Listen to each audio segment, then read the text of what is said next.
Nosso seminário da bioenergia, agradecendo aí todo mundo que está participando aqui, tanto dentro da sala do Zoom como no nosso canal do YouTube. Aliás, é importante hoje, né, o Guilherme, aluno de doutorado, brilhante aluno de doutorado do nosso programa, bolsista FAPESP, foi com ele que a gente começou a organizar esse programa de seminário. Já há quantos anos, Guilherme? 3 anos atrás, eu acho, né? Coisa assim. Foi em 2018. Isso, em 2018, antes da pandemia, né? Antes da pandemia, a gente começou a organizar, o Guilherme começou a transmitir pelo YouTube, na época era semipresencial, né?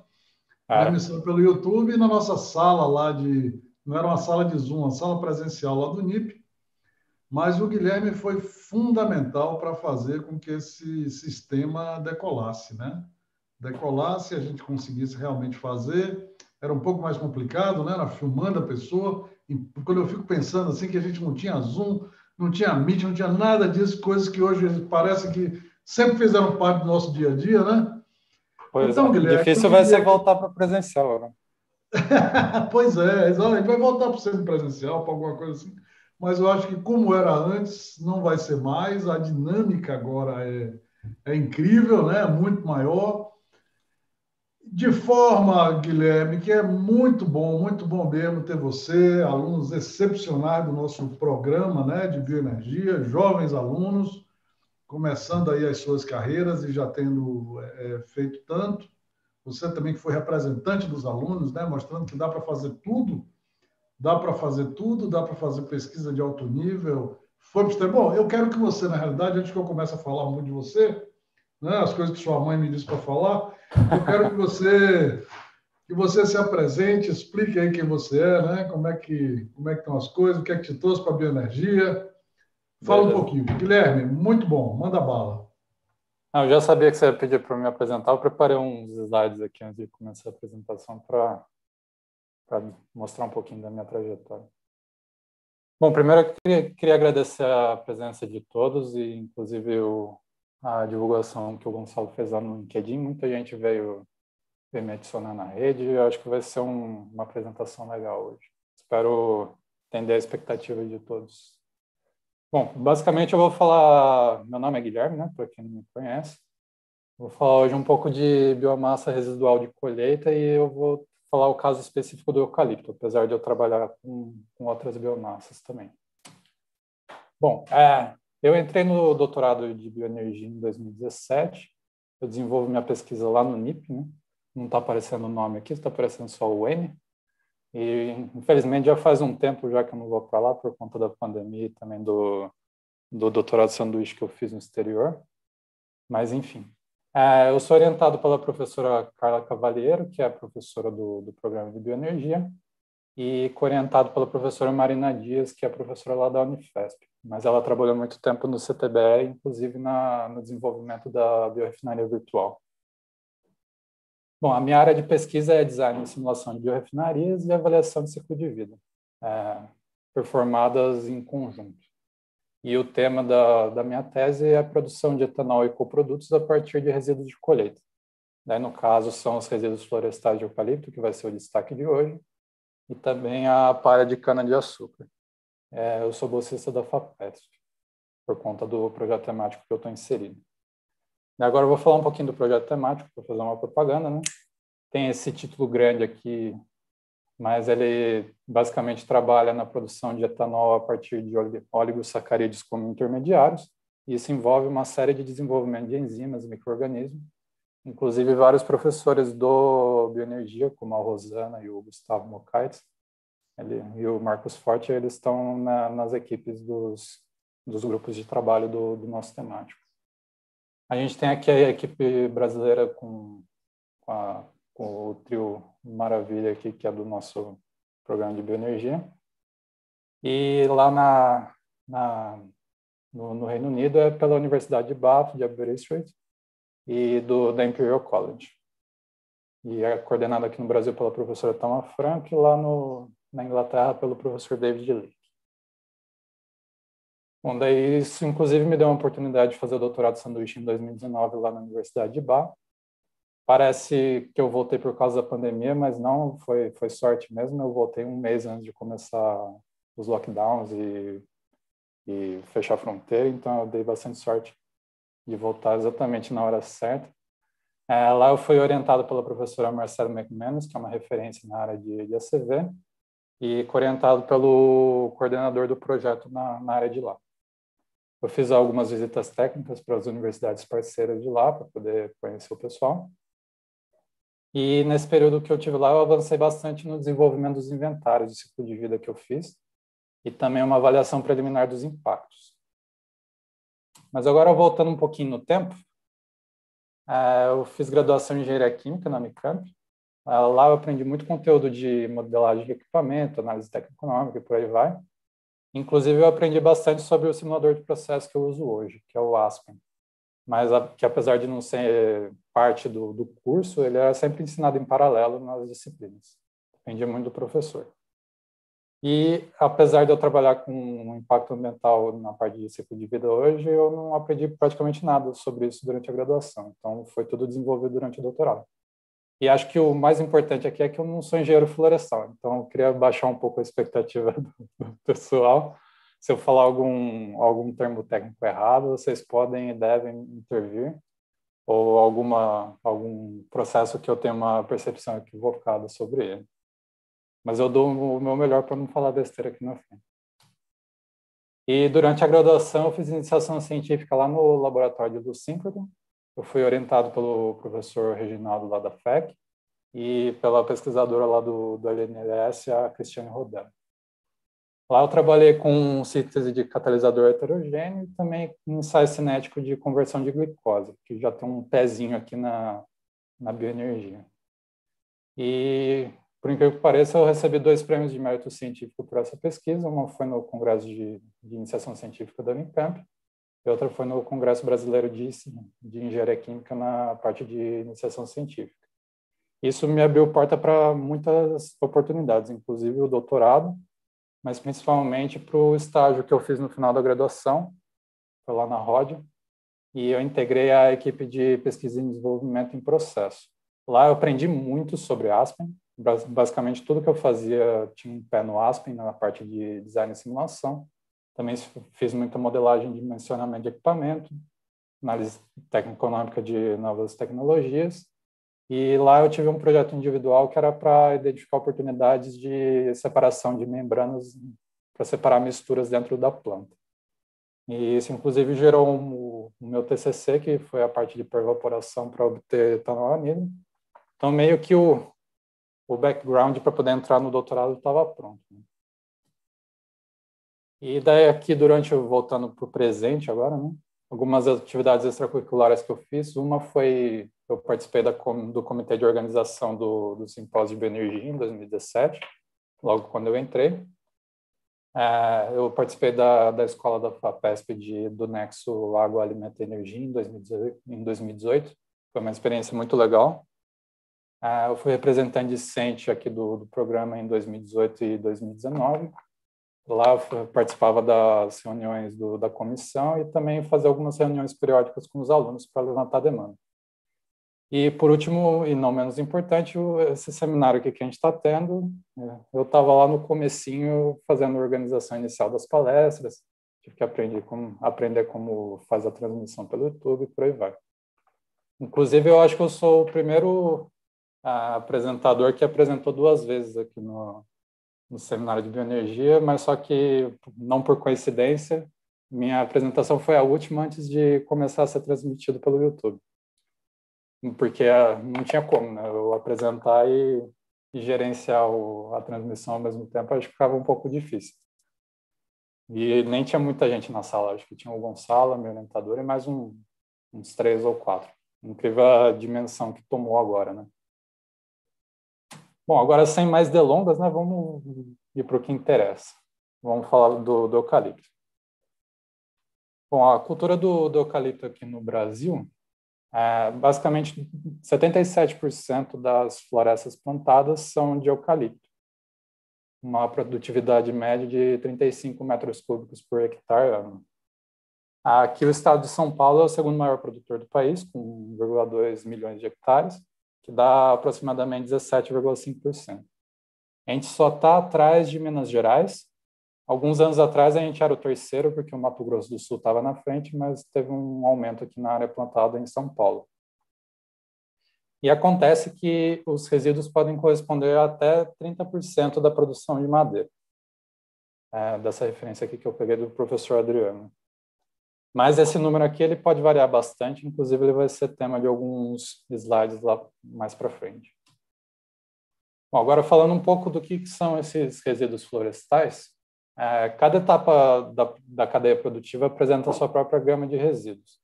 Ou seja, tem a manutenção da floresta, tem a colheita, o processamento.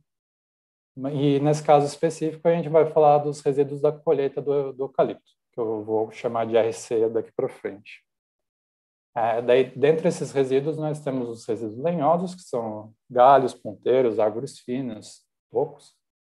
E os não lenhosos, que dois exemplos são as cascas e as folhas. Então, um exemplo de um harvester cortando uma árvore de eucalipto, e dá para ver aqui muitas folhas e casca e por aí vai. Que, às vezes eles fazem o descasque da árvore no próprio campo.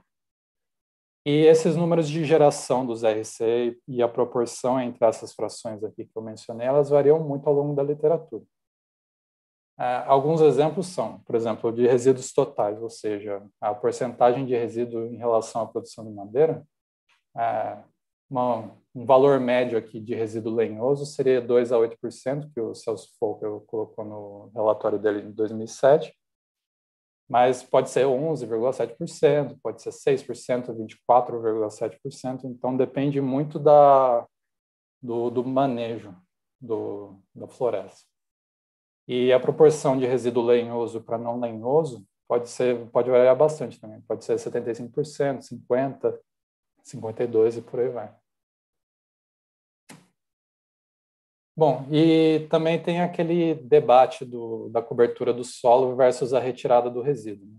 Que apesar de ser um resíduo, uma biomassa em potencial, ela também desempenha um papel no campo, de maneira similar à palha de cana-de-açúcar, que vocês já devem estar bem mais familiarizados. E manter os RC no campo promove a reciclagem de nutrientes, a proteção do solo contra a erosão, mas, ao mesmo tempo, retirar os resíduos do campo é uma biomassa com enorme potencial de exploração, mas também significa exportar esses nutrientes. Então, isso, para poder tornar a exploração desses resíduos factível, a gente tem que adotar alguma estratégia. Pode ser, por exemplo, uma retirada parcial, e, inclusive, alguns estudos apontam que os resíduos não lenhosos, ou seja, casca e folha, correspondem à maior parte dos nutrientes, então retirar só os lenhosos e deixar os não lenhosos no campo pode ser uma estratégia válida. E também é possível fazer uma retirada total e aplicar resíduos, por exemplo, da indústria de papel e celulose, como cinza de caldeira e por aí vai, para compensar esses nutrientes que foram exportados. Bom, agora mostrando um pouquinho do potencial energético, eu adotei algumas premissas aqui, pegando a área plantada do estado de São Paulo, assumindo uma proporção de resíduo de 25%. Isso dá essa geração de 7,05 toneladas ano por hectare. E o LHV eu peguei da referência do FOCA. Bom, isso daria um potencial energético de 0,106 hexajoules por ano, o que corresponde a quase 1% da oferta interna de energia do Brasil. Olhando esse número aqui parece pouco, mas é algo que não pode ser desconsiderado. Bom, agora vamos adentrar um pouco no meu trabalho, né? Esse artigo aqui a gente publicou faz pouco tempo, foi esse ano, e foi desenvolvido em parceria com o pessoal lá da Universidade de Bath. Bom, quais foram os objetivos desse trabalho? Primeiro a gente fez o design e a simulação da biorefinaria, utilizando os resíduos como matéria-prima e com coprodução de etanol e eletricidade. E a gente fez uma implementação progressiva de melhorias de design do processo. Depois a gente fez uma avaliação de ciclo de vida dos produtos principais, no caso o etanol e a eletricidade. e depois um comparativo com produtos já estabelecidos e identificação de gargalos ao longo da cadeia. E, por fim, a gente fez uma continha de padaria para ver qual seria a escala potencial. E já que a gente tinha dados da região administrativa de Campinas de dentro do nosso projeto temático, a gente adotou essa região como referência. E, por fim, a gente comparou com algumas usinas 2G que operam para poder ver qual que é o comparativo de escala nominal. Bom, agora falando um pouco da metodologia, o design e simulação da biorefinaria, a gente usou a metodologia de simulação que o NREL e o LNBR usam, no caso aqui seria a biorefinaria virtual. A gente adaptou alguns dados de processo da literatura e utilizou o Aspen Plus para fazer a simulação. E a gente foi fazendo a implementação progressiva de algumas melhorias para poder ver como que a produtividade da planta ia melhorando. E na CV a gente adaptou esses dados da simulação aqui para montar um inventário, mas aí a gente teve que estabelecer a rota de retirada do resíduo também e implementar um inventário para a silvicultura. A gente fez a CV no CIMAPRO. Bom, daí mostrando em linhas gerais como que é o design da biorefinaria, a biomassa entra aqui no bloco de 2G, que é onde ocorre toda a parte de pré-tratamento, hidrólise e fermentação. Daí os sólidos com alto teor de lignina eles vão direto para a cogeração, que complementados pelo biogás geram eletricidade e suprem as necessidades energéticas do processo como um todo.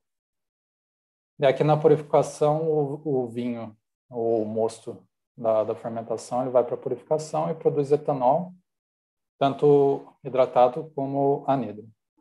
Daí os efluentes de ambas as partes alimentam o processo da digestão anaeróbica.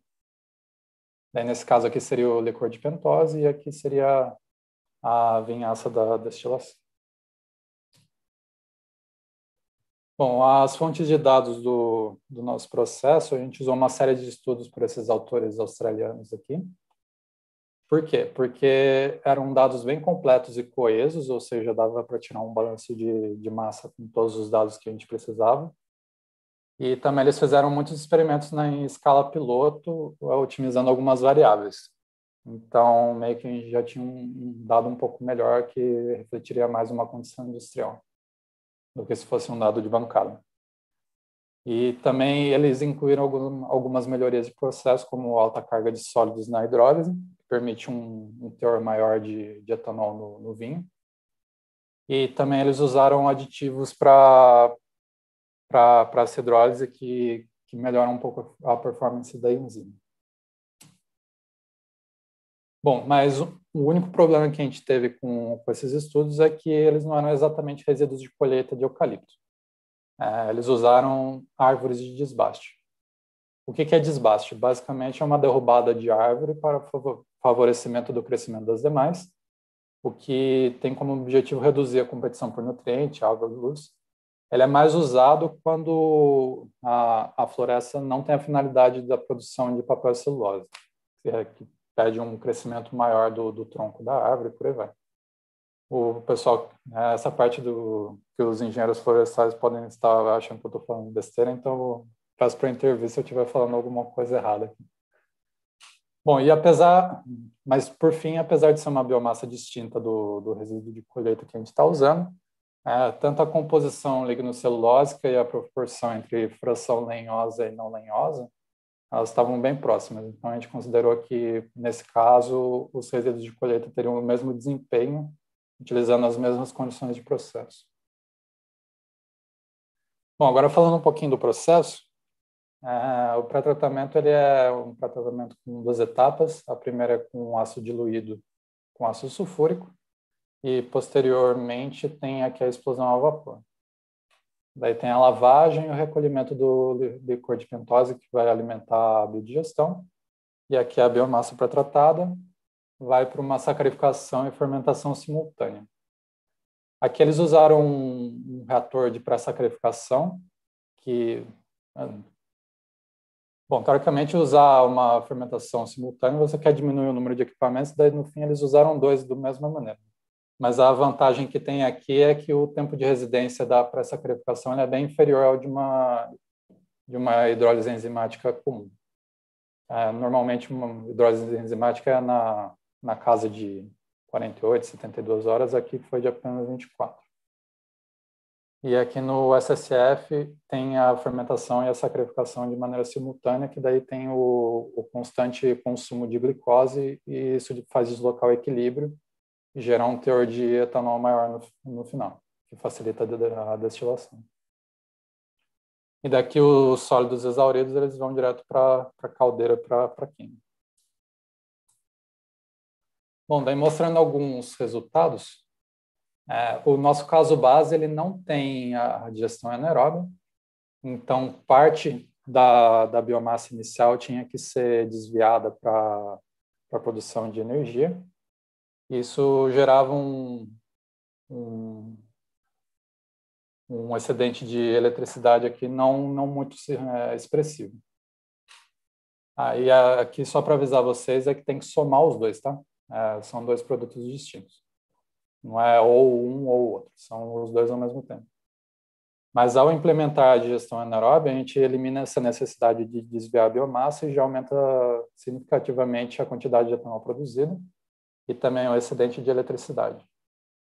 E ao desenvolver esse cenário aqui, a gente percebeu que um dos maiores consumidores de vapor da planta era o reator de ácido diluído, porque ele pegava uma mistura aqui de ácido sulfúrico e a biomassa a quase temperatura ambiente, e tinha que subir até 190 graus. Então, tinha um consumo muito grande de energia. A gente implementou aqui uma integração energética para diminuir um pouco essa demanda, e teve um aumento bem expressivo na energia economizada, e isso se refletiu no desempenho de eletricidade, no rendimento de eletricidade. Bom, agora indo para a CV, os principais inventários que a gente utilizou a gente pegou o inventário de cultivo do eucalipto, que está disponível na base de dados brasileira da SICV, que inclui produção de muda, preparação do solo, manutenção da floresta e colheita. Mas para aí, né? A colheita gerou madeira, mas a gente precisa do resíduo. Então, a gente pegou aquelas proporções de resíduo que eu mostrei um pouco atrás e teve que incluir uma parte de retirada e transporte.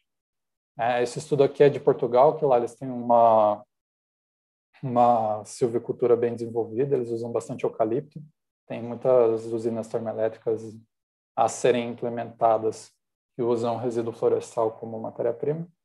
Então, eles têm uma literatura bem interessante nessa parte.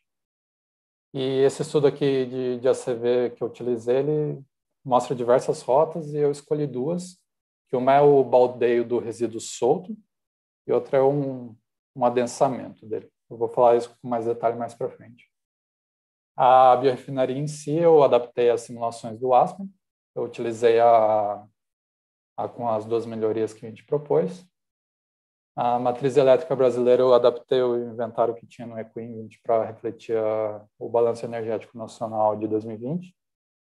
E o restante eu utilizei a base de dados do próprio Equinvent 3.5. Agora, mostrando um pouco a fronteira do ciclo de vida, a gente usou uma abordagem Cradle to Gate, e a gente considerou que os resíduos de colheita eles têm carga da etapa de silvicultura. A gente poderia desconsiderar essa etapa aqui, mas a gente quis incluir só para ter uma sensibilidade de quanto seria. Ou seja, daqui inclui a silvicultura, produzindo madeira e o resíduo. E depois tem a retirada dos resíduos do campo, o transporte até a biorefinaria, e daqui o processo produzindo o etanol e a eletricidade.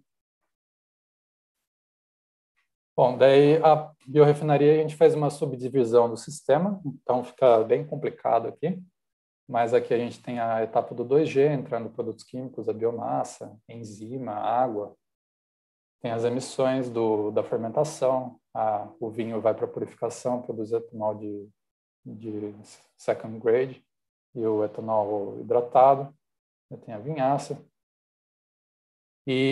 o bloco da cogeração ele gera não só a eletricidade, mas todo o vapor que vai alimentar as outras unidades aqui. Certo?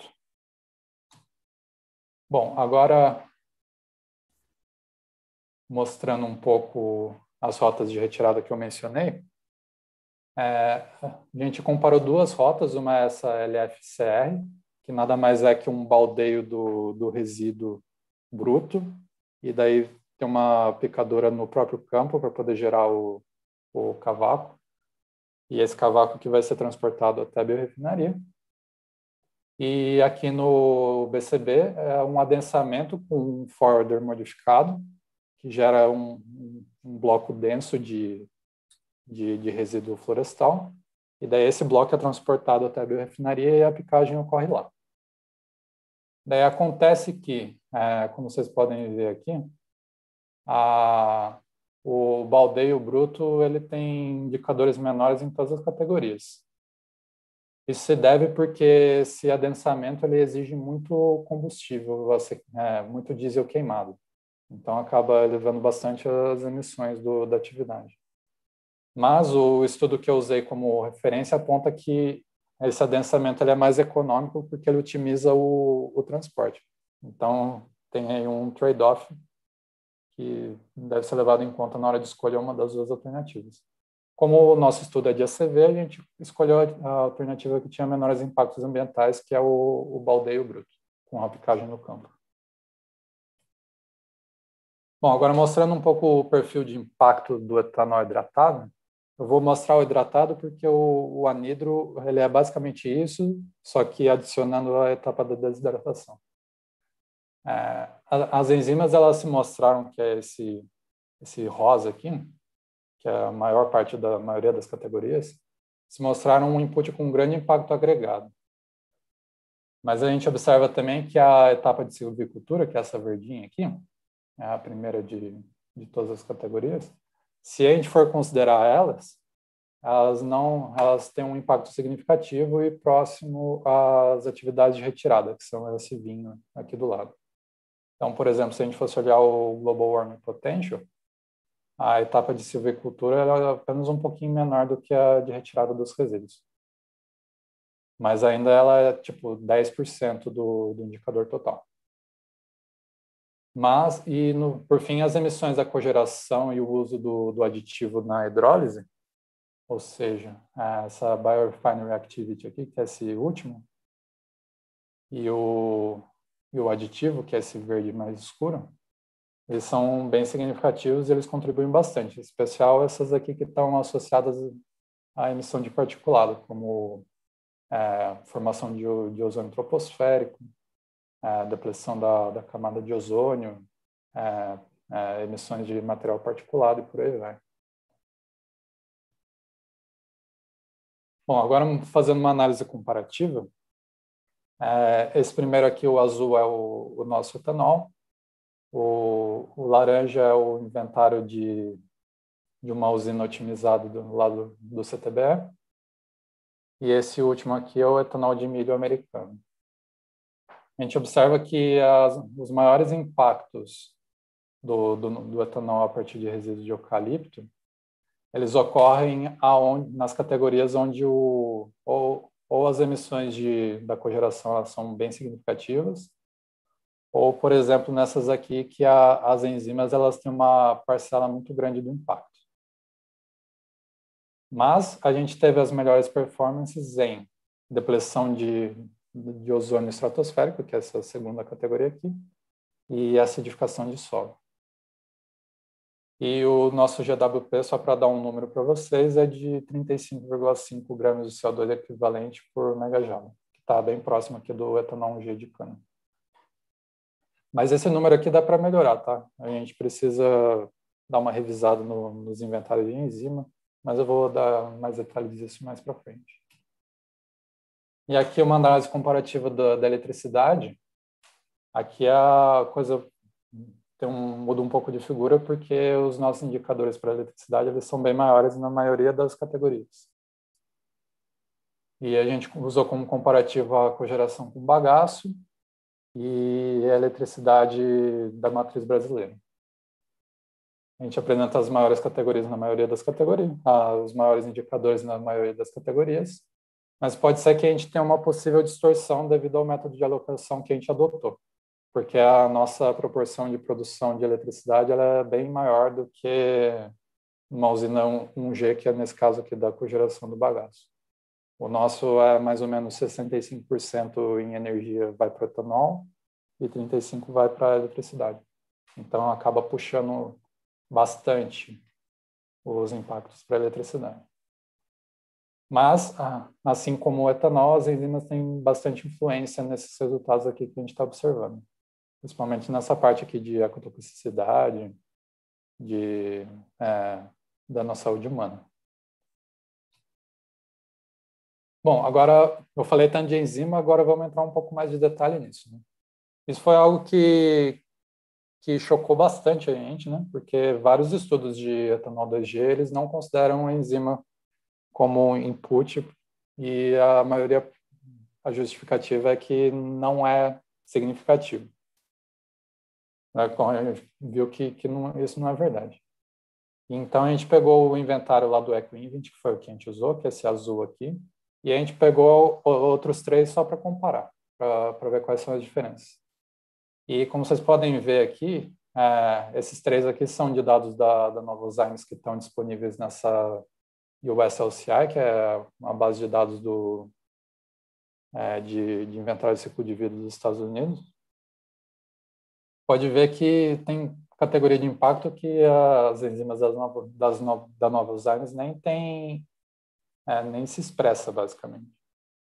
Então, daí fica complicado, porque esses inventários da Novozymes, eles são inventários já consolidados. A gente não sabe o que entrou, o que saiu. Eles já estão todos só com fluxos elementares. E, por outro lado, esse inventário do EcoInvent, ele é um inventário muito simplificado. Basicamente, é batata entrando e enzimas saindo. A gente não sabe o que mais está envolvido ali. Inclusive, tem alguns estudos que apontam que a parte de formulação e de purificação da enzima é muito mais significativa do que a própria fonte de carbono que está usando. Então, fazer uma análise de sensibilidade usando esses inventários para poder ver como isso se reflete nos resultados da CV que eu mostrei anteriormente vai ser de extrema importância para ver exatamente para onde esse etanol de resíduo florestal ele vai daqui para frente. Bom, agora fazendo uma continha de padaria para ver o potencial de escala, a gente pegou aqui a região administrativa de Campinas. A gente escolheu essa região porque era uma que a gente já tinha dado interno do nosso temático, que está publicado nesse artigo aqui num doutorando que era lá da minha sala. Na RAC a gente tem uma área implantada de eucalipto de 31 mil hectares. É pouco expressivo no potencial na área total do estado de São Paulo, mas era o que a gente usou para poder começar, né? A gente adotou aquela produção de resíduo que eu mostrei anteriormente. A gente considerou que ia retirar 75%, que é a fração de resíduo lenhoso. A gente deixaria o não lenhoso para a cobertura do solo. E isso daria esse total aqui de biomassa por ano. Mas isso exige também um raio de coleta de 160 quilômetros, que é bem puxado. Mas considerando esse número, a gente teria, unindo os dados da simulação, a gente teria um potencial de 34 milhões de litros ao ano na região de Campinas e 101 gigawatt-hora por ano de eletricidade. Só para comparar a capacidade nominal da 2G da raiz, pode ser que tenha mudado, mas quando a gente fez esse estudo era 40 milhões de litros ao ano. E essa da Clarent, que abriu na Romênia, que usa palha de trigo, eu não vou lembrar agora, mas acho que a palha de trigo, ela produz 63 milhões ao ano. Não está tão longe assim, mas isso é já considerando toda a biomassa disponível e um raio de coleta bem expressivo. Se a gente diminuir ali pela metade, se eu não me engano, vai para uns 30 milhões de litros. Mas 80 quilômetros ainda é bem expressivo. Então, talvez seja uma boa ideia procurar outras regiões dentro do estado. E agora algumas conclusões, né? As melhorias de processo que a gente utilizou, que são a digestão anaeróbia e integração energética, elas beneficiaram o balanço energético da biorefinaria e permitiram o uso total da biomassa para conversão nos coprodutos que a gente propôs. A escala potencial, a RAC não aparenta ser a região ideal dentro do estado de São Paulo para aproveitamento dos resíduos florestais, e esse grande raio de coleta gera uma escala bem pequena de produção. Então, seria melhor procurar outras regiões do estado para poder explorar. A ACV. O etanol e a eletricidade eles sofreram um grande peso do uso de enzimas, e a etapa de cultivo da floresta, ou seja, a parte da silvicultura, ela pode ser expressiva, mas, por exemplo, se a gente fosse considerar, por exemplo, o escopo da Renova Cálcula do RenovaBio, a gente desconsideraria completamente essa parte da silvicultura, que é para a produção de madeira, né? E só essa parte de retirada e transporte do resíduo que entraria na ACV. E essas rotas que eu acabei de mencionar, elas têm um impacto bem significativo e não podem ser desconsideradas. E agora, por fim, os inventários de enzima. Os dados ou eles são pouco transparentes ou eles são muito simplificados. Então, seria interessante não só fazer uma análise de sensibilidade na dosagem das enzimas, que a gente usou exatamente o número que estava na nossa fonte de dados, mas também explorar outros inventários e também a possibilidade de produzir as enzimas dentro da própria biorefinaria, para poder minimizar. Bom, agora falando um pouco do que vem pela frente, que tem cana não por acaso. Bom, basicamente, a gente vai publicar agora um capítulo de livro que tem uma expansão e aprofundamento da revisão bibliográfica que eu fiz, que tem toda essa parte de potencial de resíduo, levantamento de dados de produção de etanol, relação entre resíduo de colheita e ACV, e também como as políticas públicas enxergam esses resíduos de colheita, como o RenovaBio e as outras. E ele vai ser publicado talvez no segundo semestre desse ano. Vamos ver o que acontece. A gente também colaborou com alguns membros do temático que, por coincidência, também são doutorandos do nosso programa. O primeiro exemplo foi esse trabalho que a gente fez com o Felipe, que já apresentou aqui no seminário, e o professor Marcos Forte. A gente fez uma avaliação econômica e ambiental do uso de líquido iônico para tratamento da palha e do bagaço de cana. O Felipe ele fez a simulação e avaliação econômica lá na BVC e gerou alguns cenários de biorefinaria integrado, um G2G, para produzir etanol e eletricidade. E também avaliou a operação na entre-safra como 2G independente. Daí ele fez toda essa parte de qual que é o efeito do reciclo do líquido iônico e por aí vai. E a gente incluiu, com os resultados da CV, o efeito do RenovaBio na avaliação econômica. Está para ser submetido esse ano. E a outra foi com o Fernando, que era aluno da professora Rosana, que defendeu faz pouco tempo, semestre passado.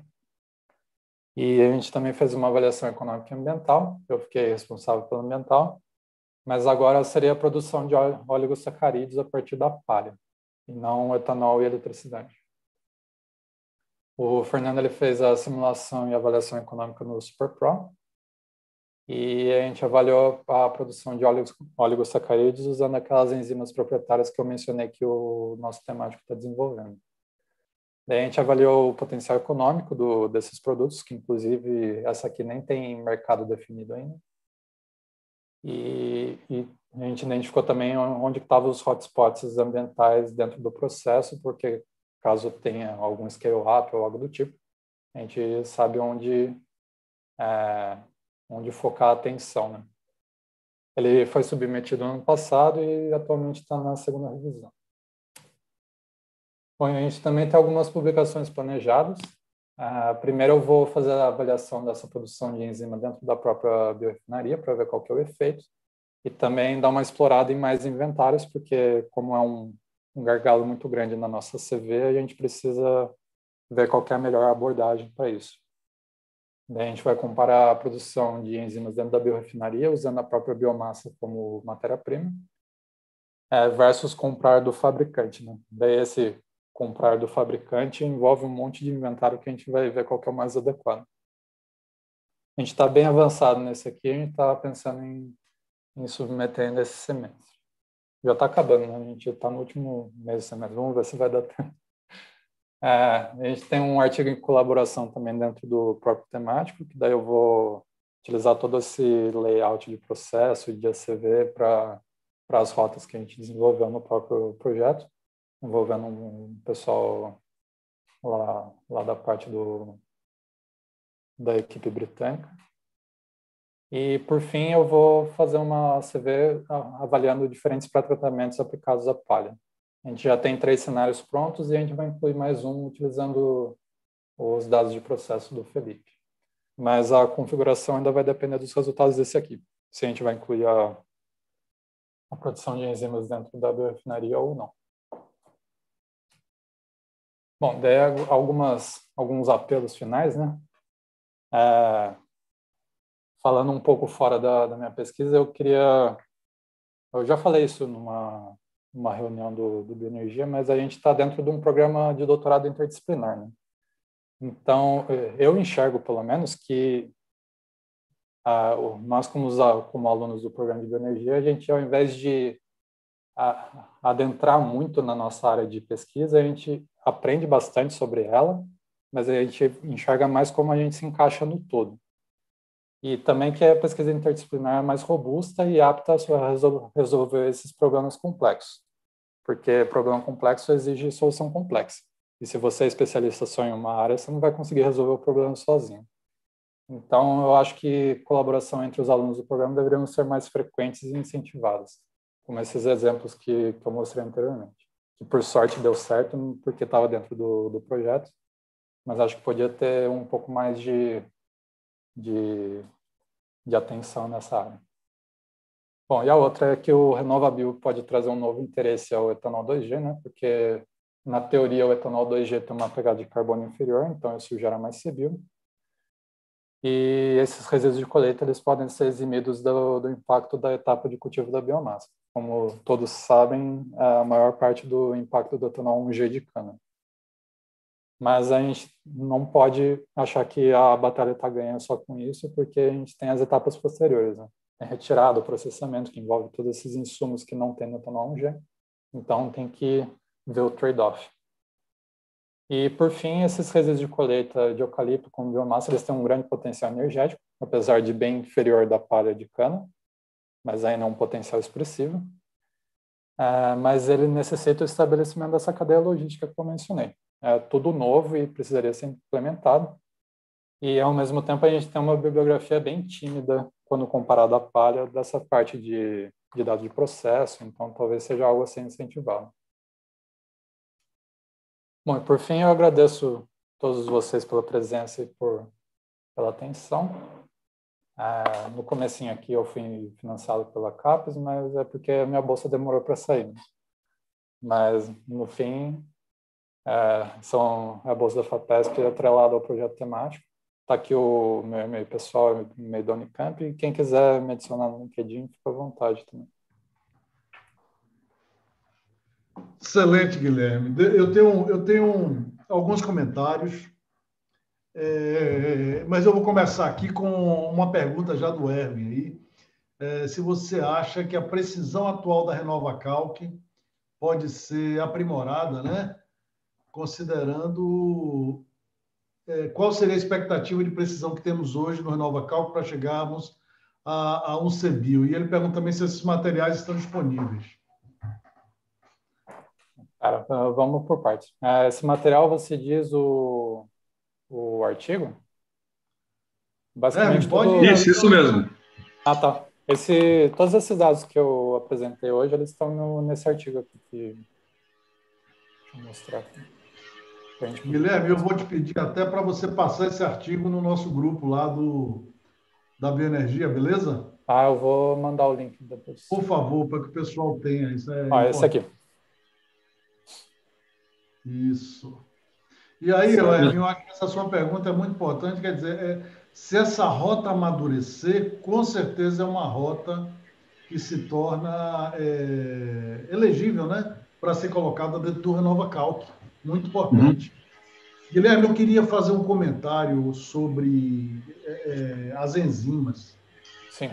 Eu tive uma coisa que você falou, pô, fiquei espantado com esses resultados. Eu tive exatamente a mesma reação quando ainda na Granbio, né, uma empresa que estava avaliando o etanol 2G, uma empresa que queria, né, utilizar etanol para seus processos e tal, papá. E aí, quando me apresentou o impacto, eu digo, mas espera aí, de onde é que vem isso aqui? Não é possível, essa conta está errada. Isso fez as enzimas. Exatamente.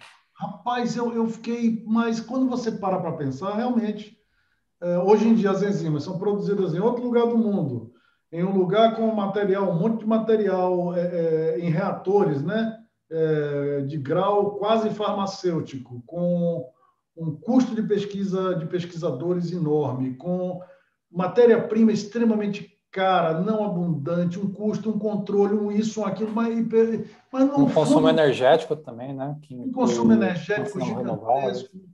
Exatamente. E aí, depois, uma coisa que você falou, muito importante: ela é purificada, preservada, empacotada, enviada, além de uma ineficiência tributária gigantesca, você ainda tem transporte e tudo mais. Eu acho que isso para mim é claro desde muito tempo. A OSM, né, a produção de enzima local é absolutamente fundamental e uma usina de segunda geração ela tem que ser capaz de produzir sua própria enzima para que a gente consiga fazer. Porque não pode mistificar, né? Se você tiver um bom micro-organismo, geralmente esses fungos, principalmente Trichoderma rhizae, as novas são robustos.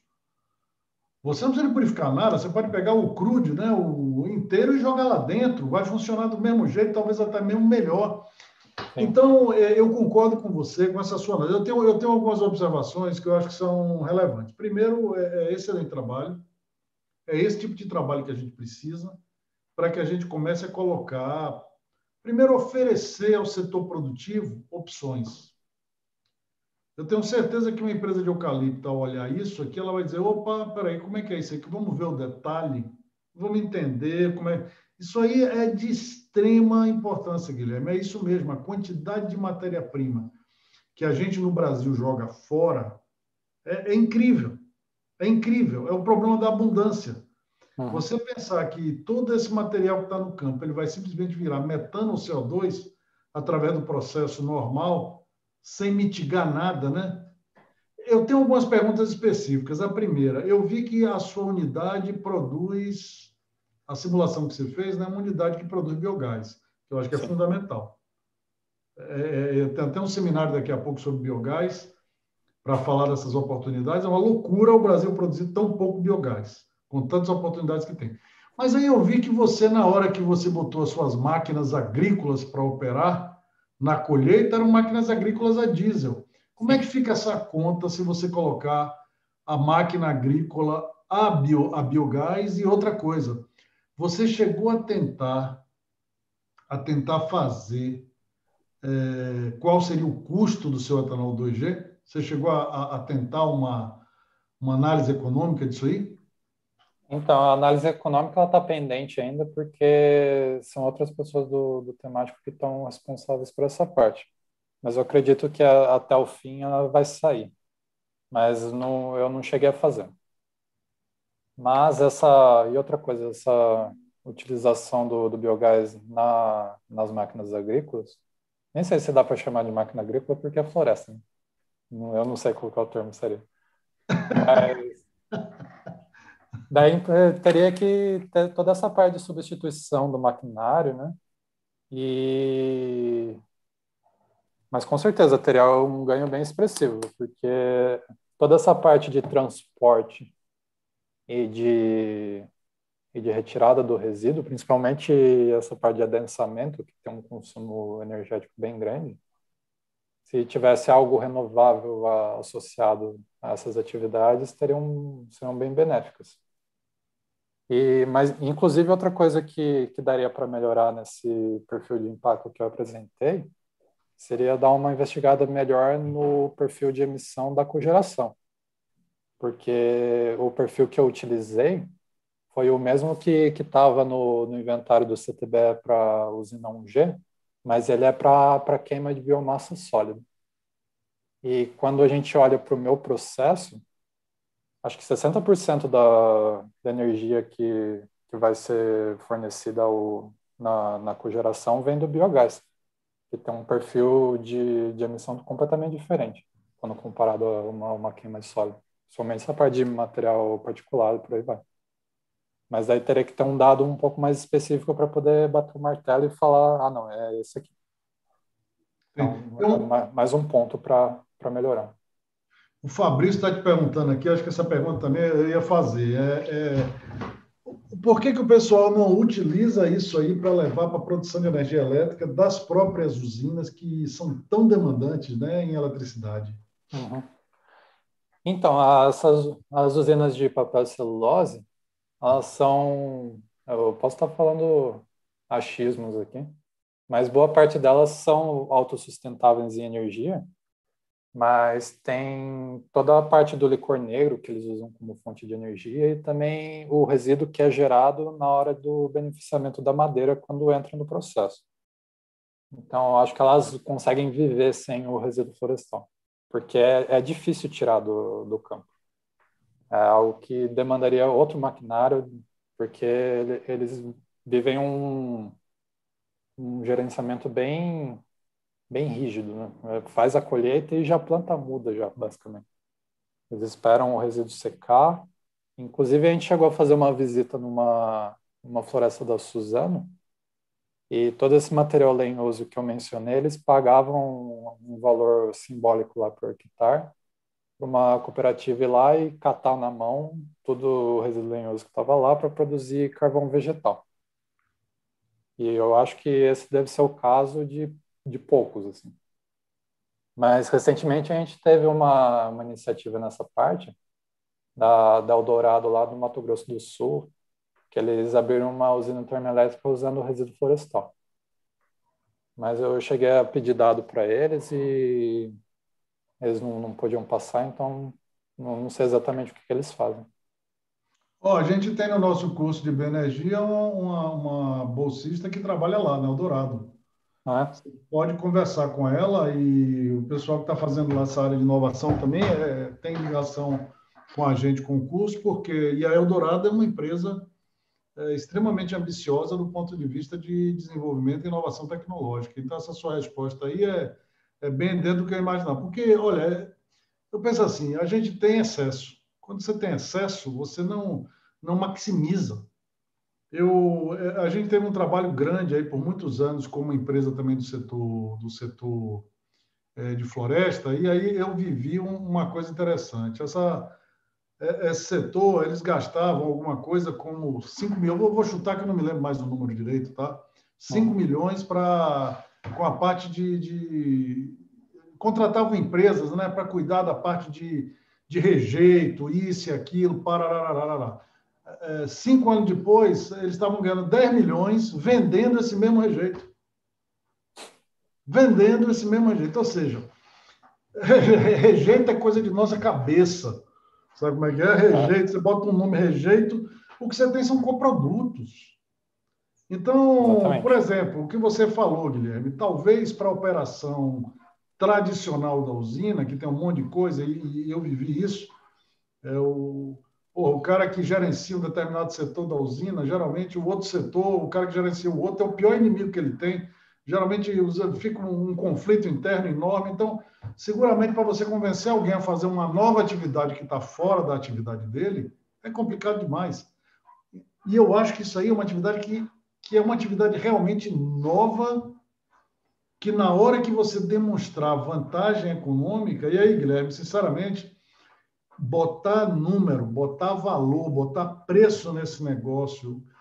E aí, duas respostas que eu acho que a gente deveria responder com esse tipo de trabalho. Primeiro, qual seria realmente o custo do etanol, né? E segundo, qual seria o valor em crédito de carbono que deveria ser adicionado a essa iniciativa para que ela faça sentido econômico? Uhum. porque, como você sabe muito bem, o etanol no Brasil na década de 70 começou a ser produzido por causa de preço de petróleo, né? A situação hoje mudou completamente. Hoje, esse biocombustível ele é produzido em grande parte pelo valor que ele tem para o meio ambiente. Então, isso aí tem que ser, de alguma forma, monetizado.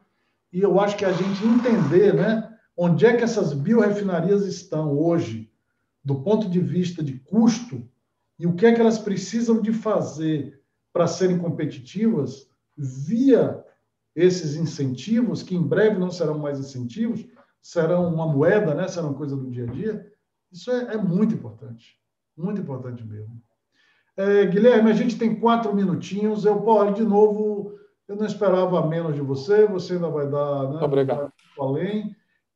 Essas biorefinarias, nosso programa, e como você disse, integrar diversas iniciativas e as diversas competências que a gente tem no programa, que são infinitas. Hoje a gente tem gente no nosso programa de todas as expertises. Os seminários justamente é um momento de integração, né? Mas a gente tem que trazer as pessoas para trabalharem juntos e essas biorefinarias são as unidades de inteligência que mostram quais são as oportunidades financeiras, oportunidades econômicas, né, que os investidores e os empresários de setores tradicionais têm para ver o futuro. Mas, Guilherme, como você sabe, hoje em dia a gente tem que atingir o coração, né, das pessoas e você deu uma ideia que é a do podcast. Fazer um podcast do nosso programa de bioenergia. Conta aí, qual a ideia? Já aproveitar aí para chamar os alunos e o pessoal todo que quiser participar. O que é que você vai fazer? Conta aí. Então, foi uma ideia que eu tive que toda vez que eu assisto os seminários, eu fico pensando, a pessoa chegou e ficou falando 1 hora, mas seria muito legal se pegasse essa pessoa e colocasse para conversar com outra para ver o que dava. Então, eu acho que no fim acaba a pessoa falando só da área dela e acaba não enxergando muito além daquilo. Então, se colocasse várias pessoas diferentes para conversar sobre um assunto, por exemplo, de repente sair alguma perspectiva um pouco mais interessante, de repente alguma colaboração ou algo do gênero. E sem contar que se não colocasse um limite assim de tempo para conversar em nenhuma pauta, né? Que quando a gente está apresentando, a gente tenta seguir uma linha de raciocínio. Se fosse algo um pouco mais aleatório, de repente sairia algo interessante. Acho que o Erwin levantou a mão, hein? Erwin, manda bala, Erwin. Cara, eu ia complementar exatamente isso. Eu estou fazendo algumas experiências de dar aula no pessoal do colégio técnico, né? Que a gente tem um conteúdo que a gente dá aula rapidinho, e depois eu trago um convidado lá, que é um cara de uma área lateral, para a gente ficar conversando. Cara, fica muito mais legal essa conversa de meio jazzístico, né, Gonçalo? Onde a gente traz um tema verdadeiro ali. Cara, a turma embarca muito melhor, meu.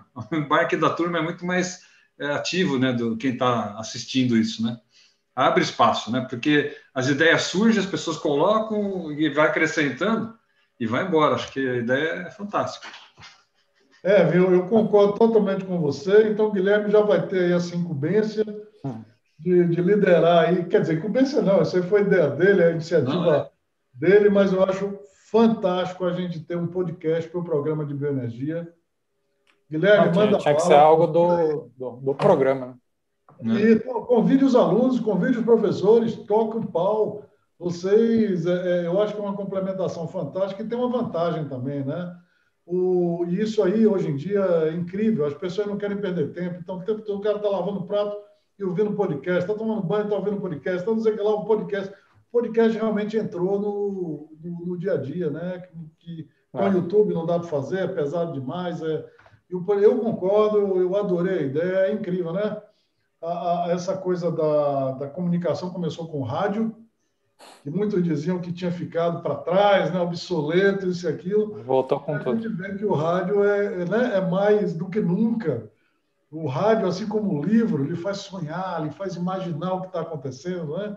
Te faz criar os próprios personagens. Guilherme, fantástico, parabéns para Carla também, né? Que está eu vi aqui, ela está no YouTube assistindo você, os orientadores, o time todo aí e vamos seguir. Pessoal, vou finalizar avisando que a semana que vem nós deveremos ter o professor Donato, da Universidade Federal do Rio de Janeiro, um craque, um dos caras aí do biodiesel, né, mais importantes para o desenvolvimento que a gente teve no país, vai falar para a gente aí sobre o biodiesel, provavelmente sobre o combustível de aviação. E vamos em frente. Agradeço a todos a presença. De novo, Guilherme, um abração. Muito obrigado. Excelente trabalho.